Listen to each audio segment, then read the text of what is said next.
this is the starting point. And I think what we have to do is blend what we have in front of us now as the realities that are obstacles, and be driven by two things. One, a reclaiming of our own history, and the sense of then rewriting it in a much more modern and futuristic context. So I want to begin this with 1817 in Manchester, or as we always say in Liverpool, bloody Manchester. Actually, that's the kind of version. But what happened then was that was the formation of the first energy company in the land. It was put together by that well-known Trotskyist organisation, the Manchester Police, because what they did was that they put a gas lamp on the outsides of the police station on the corner of Water Street in the middle of Manchester. And people went to see it. They saw this flickering yellow light and stood there, and they said, oh, amazing, isn't it? Marvellous. Fantastic. So, never catch on, of course, but marvellous. Within 10 years, that had become the Manchester Municipal Gas and Water and Electricity Company. It was the first of what was referred to as the era of municipal socialism, but actually there wasn't a socialist local authority in the land then. It was, in a sense, driven by liberalism more than by socialism. But from then until the 1880s, 1890s, municipalities formed their own public energy companies. And they did so by issuing municipal bonds, and people could put their savings in there. The rich could put £100, £150, the middle classes could put, 10 to £50, the poor could put 5 shillings, 10 shillings, or a couple of pounds if they had it. The outcome of this was to have produced a dynamic that delivered the most astonishing legacies that, fortunately, we still enjoy some of the remnants of, because the profits from those companies effectively paid for the social infrastructure of libraries, swimming baths, museums, parks and gardens that you will still find in most of our major cities. And that was because they were locally owned, they provided energy security and public street lighting and social security for the way in which our towns and cities worked. And so successful was this that by 1947, just prior to the nationalisation of the energy sector, half of local authorities' income streams came from those utilities. That's how localities were able to pay for the rest of the social infrastructure that came with the energy security that they were delivering for themselves. Now, my thing about this is that at that time, this was heavily reliant on precisely the problem that we're now trying to get out of, which is the reliance on coal and coal gas and town gas. But the model still is, for me, one of the most inspirational ones that took hold in this country and actually continues to exist in large parts of the rest of Europe. And we now just need to update that in a more visionary, clean and sustainable way. Because what it means today is that we have to move back to the notion of local energy networks, smart grids, storing, saving and sharing the clean energy systems that we have. And the more that we do that, the more I think that we will build a different sociology of how this country works, which is both inclusive and one which reclaims the notion that security going forward is common security, not individual security. But that's what we have to do. And the great thing is, to do it, we can actually follow and pinch lots of ideas from elsewhere. We just need to recognise that everything has moved on several generations. My childhood, when people said, oh, how do you phone a friend? The answer was you go out and find the nearest phone box. And my bet is that I doubt whether there's anyone here tonight who's actually used a telephone box for years. My eldest daughter's got one in her garden, and it's a place in it, but it's not there as a public phone box.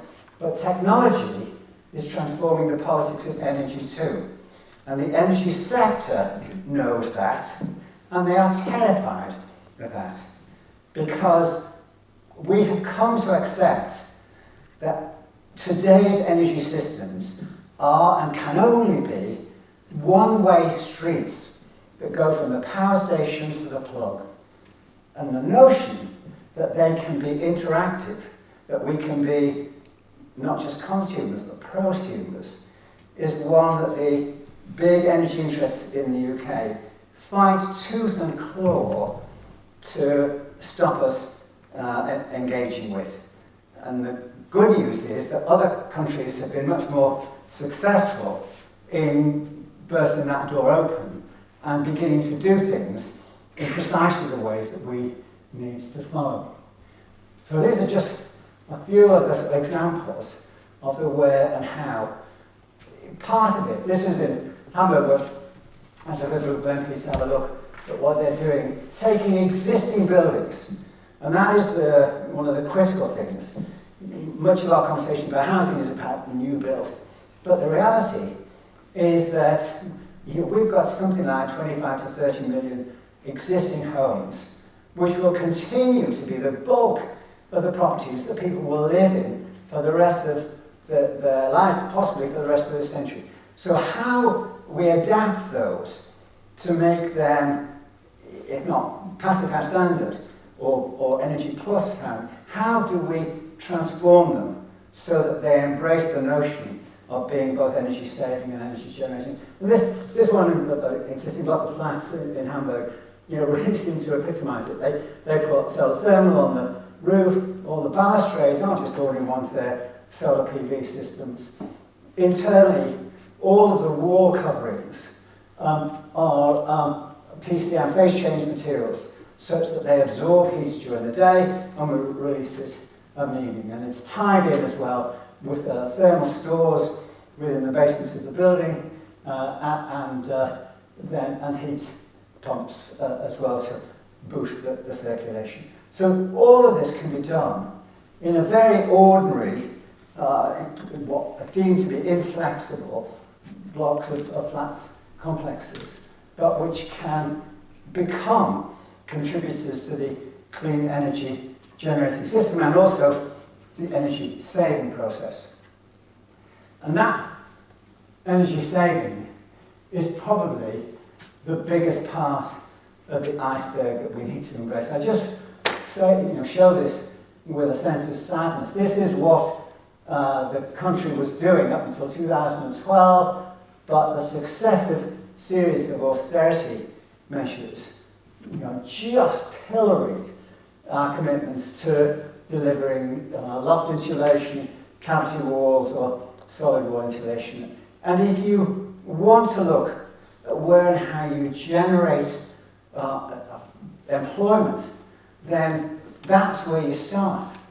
One of the things that was lovely in Hamburg, they were already experimenting with people turning up with the sort of home insulation kits, which I was just gobsmacked by, because effectively what happens is that they have young people turning up with these electronic tape measures, and they would do the measuring of the internal walls of the external facing parts of the homes.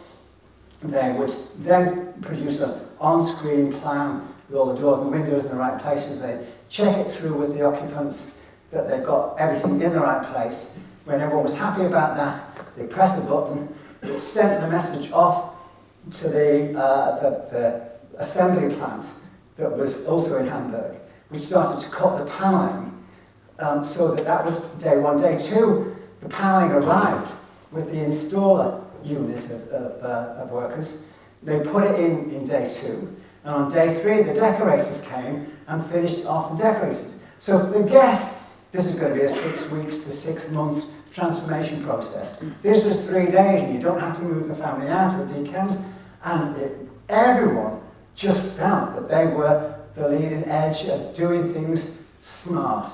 And so that's the way in which technology can work. And also, if you look at the cost element, the money go round worked in Hamburg too. Because all the money was being spent on training local kids to do local jobs, who earn local wages, and who spent it in local shops. And so the circularity of that process became a boost to the economy and not a drain on it. And this is still where the bulk of our real transformative work can take place. But it doesn't stop there.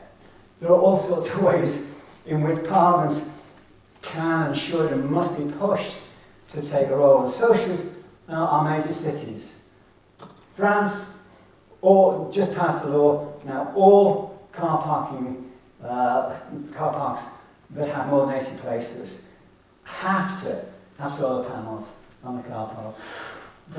They are expanding that such that they will deliver they'll add 11 gigawatts of electricity, the equivalent of 10 nuclear power stations. And they'll do that in a way that's clean, renewable, and deliverable before the first nuclear power station would even get off the drawing board. So this is the transformative scale of doing and thinking that is already happening now, and we can and should be pushing for exactly the same in the UK. Nottingham is twinned with Carlsruhe. There's lots of good things that we half-heartedly were trying to do in Robin Hood Energy. But Robin Hood Energy was doomed if it was only going to be a sort of collective purchaser of electricity, because sooner or later the big energy companies were going to gang up. They would cut the prices that they were offering, and they would make it impossible for Robin Hood Energy to survive. We have to become generators, as they are in Germany. But they are not just that there's 2 million generators, but they are able to do all of this under the umbrella of what's referred to as the right of local supply. And that means that any locality that is generating clean energy can actually sell that energy back to itself, to its communities, at prices closer to wholesale prices than retail prices. And that's the key, because effectively what you're talking about is, well, it used to be at half of the grid price, but the way prices are changing now, you're talking about possibly a third or a quarter of the grid price. That is the scale of what is on offer to local communities. It's not allowed in the UK. I'm a net generator of electricity from our house. I could give it to one of my neighbours, but if I gave it to two, I'd be a criminal, because you can't supply it to more than one other person without having a full supply licence. And you can't get a full supply licence for less than 2 to 3 million quid. And I suspect most of us in this room tend not to carry that sort of loose change around with us. And that price obstacle is an intentional one.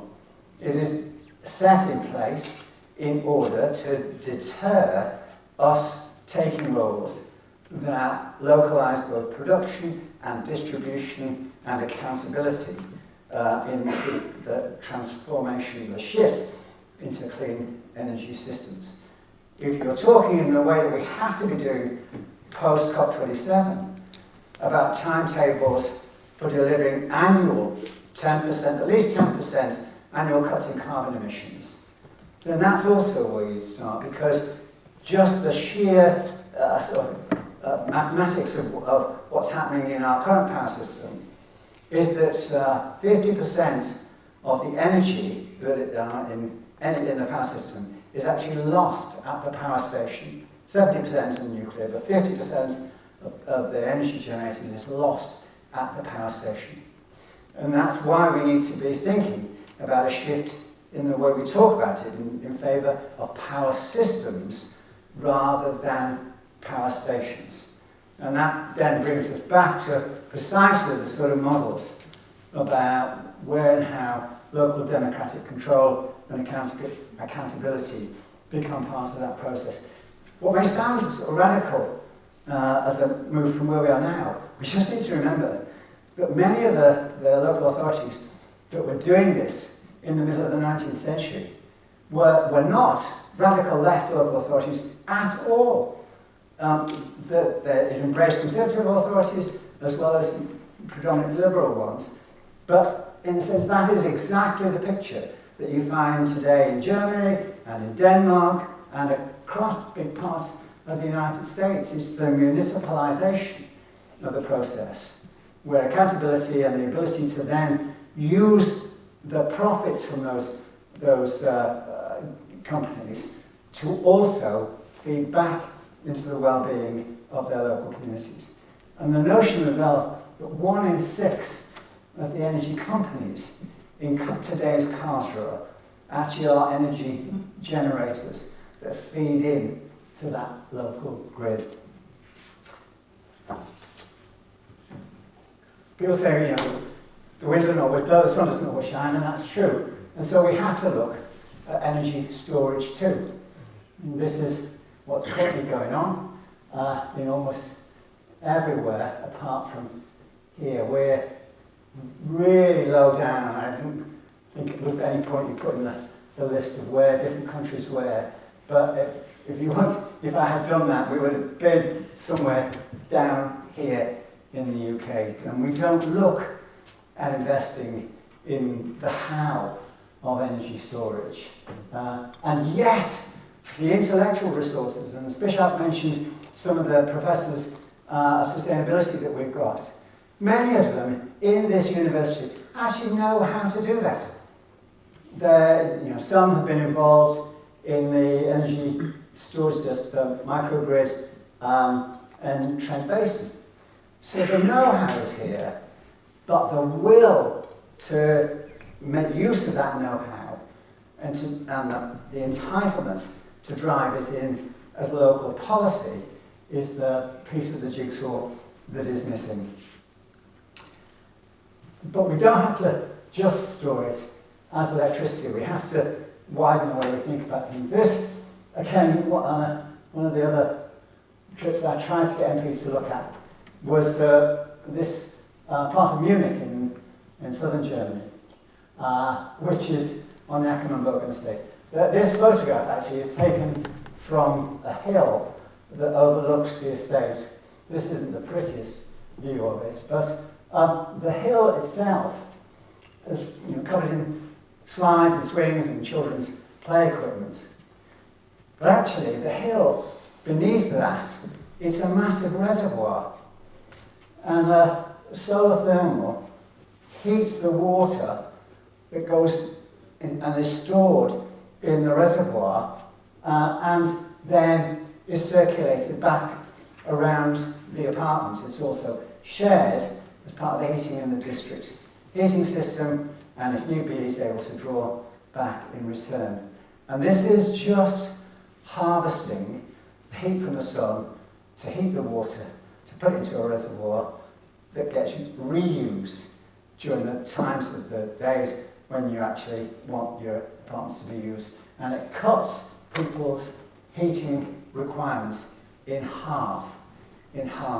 So again, this becomes something that provides collective energy security. I pause there because it's actually comfort security, as well as making people feel that this is a really visible, almost sort of tangible sense of being able to do something that is their part of reducing the carbon footprint and changing the prospects of getting past the environmental crisis that we're knee-deep in. This Heerlen in the Netherlands is doing something similar. but taps into some things that may also be close to home for us. They had this public discussion on how they might provide heat and energy security for the town. And someone said, well, look, we're sitting on top of a disused coal mine. Can we make use of that?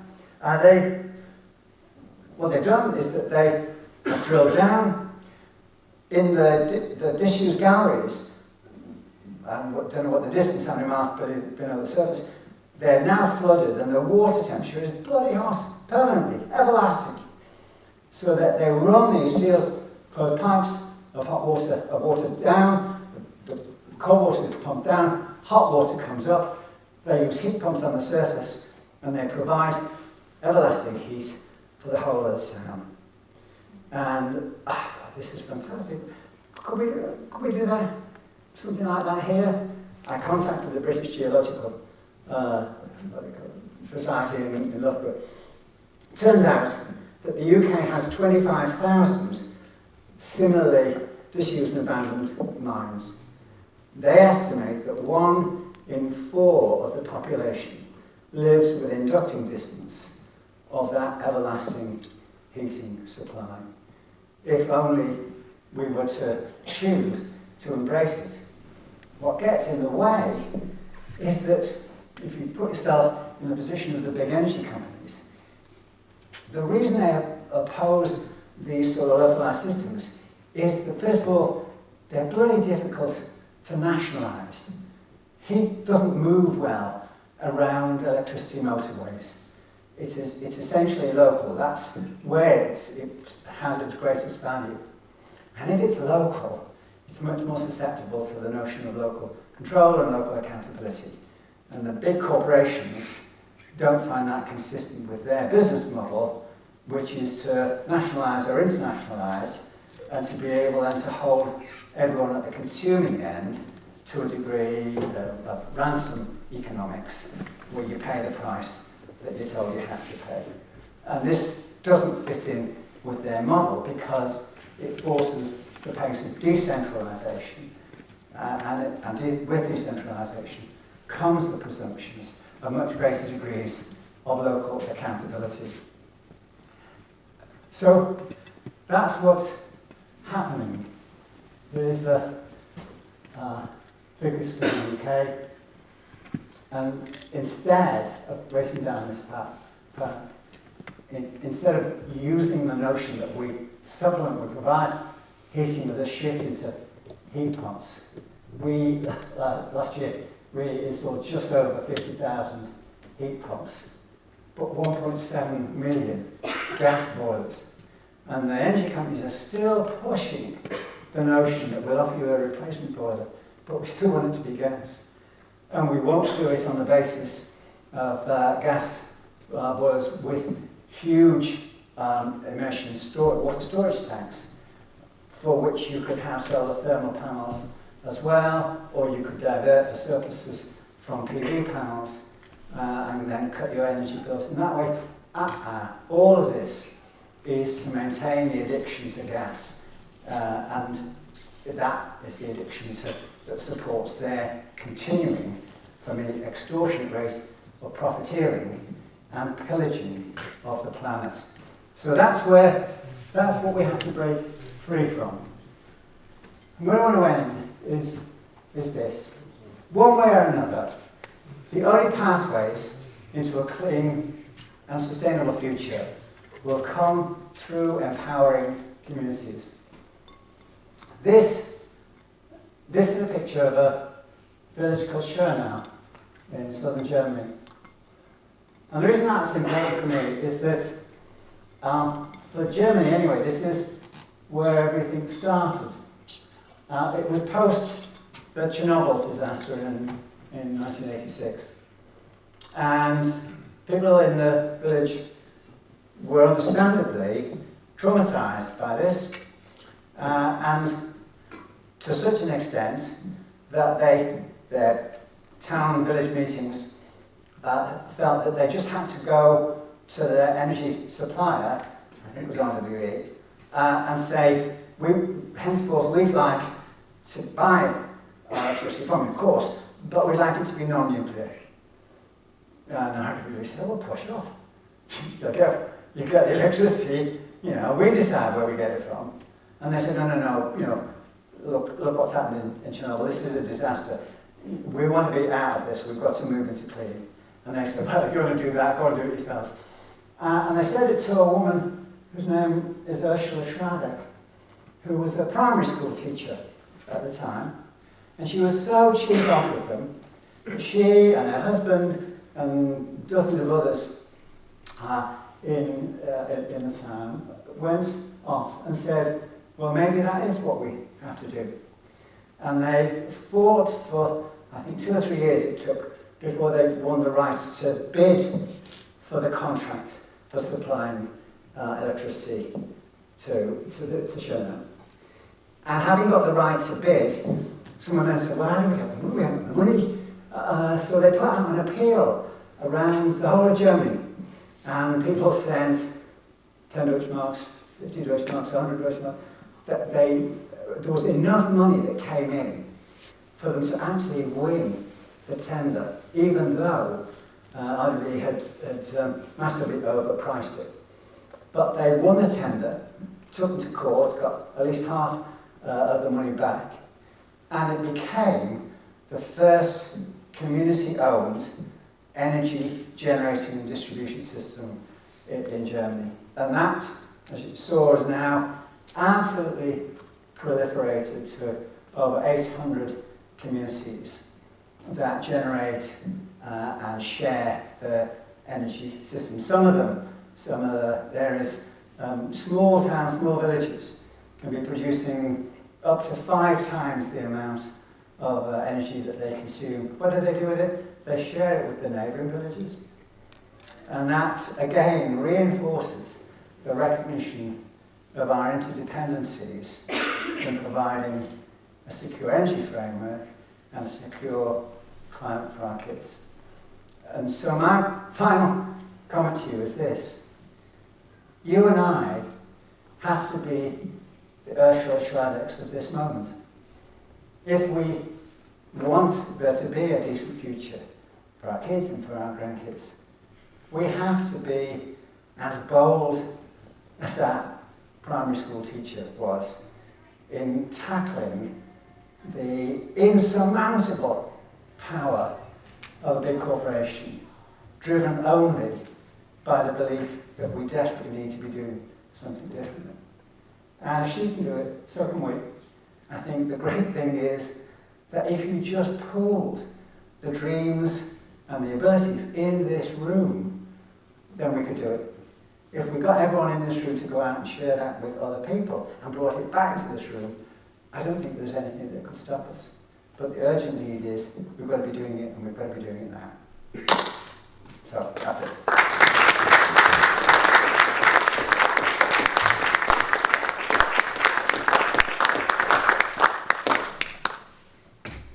Thank you very much, Alan. Another fascinating talk there. Challenge to us, of course, to come up with our own solutions. And I think it worked quite well last week when we first broke up in small groups, so small group discussions, how we might pool our ideas of how to confront the challenges.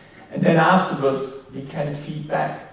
And then we also have a chance to ask Alan questions in more detail in relation to his presentation tonight. So I suggest perhaps if we do the same again this time round. So we just got to divide ourselves up. Zbigniew. I think we have to do it the other way around. Ask the question more now and then come back to the report.